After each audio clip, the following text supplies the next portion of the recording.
Welcome to the Inner Growth Odyssey, where we dive deep into the heart of personal transformation and growth. I'm fortunate your host on this journey towards self-discovery and improvement. And today we are unlocking the powerful world of cognitive behavioral techniques, or CBT. Whether you're new to this concept or looking to deepen your understanding, this episode is packed with insights and practical advice on how you can use CBT to transform your thoughts and actions. So let's get into it, yeah?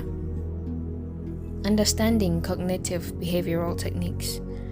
At its core, cognitive behavioral therapy is a psychosocial intervention aimed at improving mental health.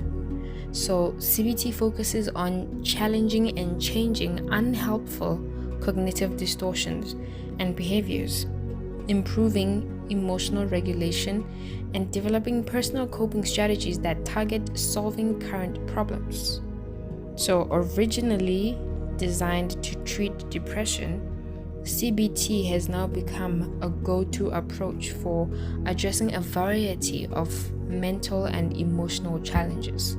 So let's talk about the basics of CBT. It is based on the concept that our thoughts, feelings, and behaviors are interconnected, and that changing negative thought patterns can change how we feel and how we behave. Let me give you an example. Imagine you're about to give a presentation, and you start thinking, I'm going to mess this up. That thought alone can trigger a cascade of anxiety and potentially lead to a self-fulfilling prophecy. So CBT teaches us to identify, to challenge, and to replace such thoughts with more realistic and positive ones. So I'm going to be giving you the key techniques to CBT.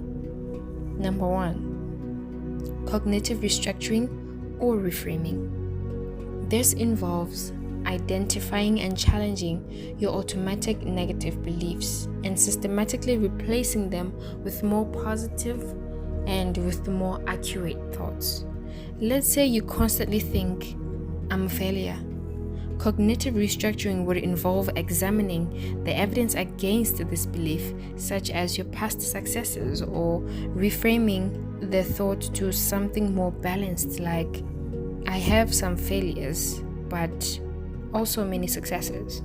I hope that makes sense, yeah? Behavioral activation, the second one. Here, the focus is on encouraging activities that are likely to be rewarding or pleasurable to counteract the patterns of avoidance that come with depression. So if you find yourself withdrawing from your hobbies because you're feeling down, behavioral activation pushes you to re-engage with these activities to lift your mood and break the cycle of depression. Number 3, exposure therapy. Often used for anxiety disorders, exposure therapy involves the gradual exposure to the feared object or context without any danger in order to overcome their anxiety.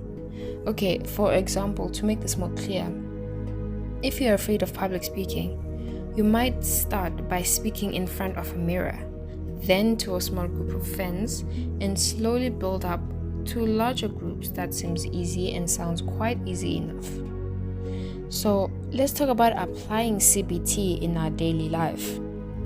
Integrating CBT into your daily life routine doesn't require a therapist at every step.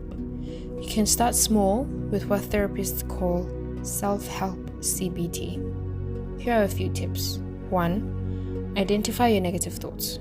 Remember, we talked about overcoming negative thoughts, so it still comes into play here. Carry a small notebook or use an app to jot down negative thoughts as they come. Number 2, challenge these thoughts. Ask yourself, is this thought based on facts or my feelings? And is there another way to look at the situation? Number 3, replace negative thoughts with positive ones. This isn't about positive thinking, but it's about finding a more realistic perspective to what is in front of you. So I'm going to leave you with this. A CBT and you, which is a practical exercise that I want you to do. Let's try a simple exercise, ne? Think about a recent situation where you felt upset or stressed. Identify the thought that was going through your mind at that moment. Now, challenge this thought. Is it really true? Can you prove it? Is there an alternative explanation? Finally, replace it with a more realistic thought.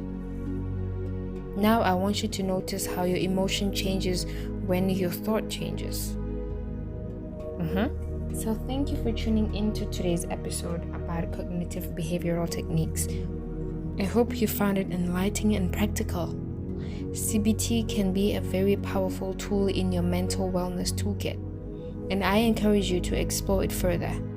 Don't forget to subscribe to the Motivated Mindset YouTube channel, and also on Spotify, please give us a follow and leave a rating for more insightful episodes. But for now, until next time, keep reflecting, keep challenging, and keep growing. I am fortunate, and remember, change starts with your thoughts. Remember to stay kind, and that God loves you always.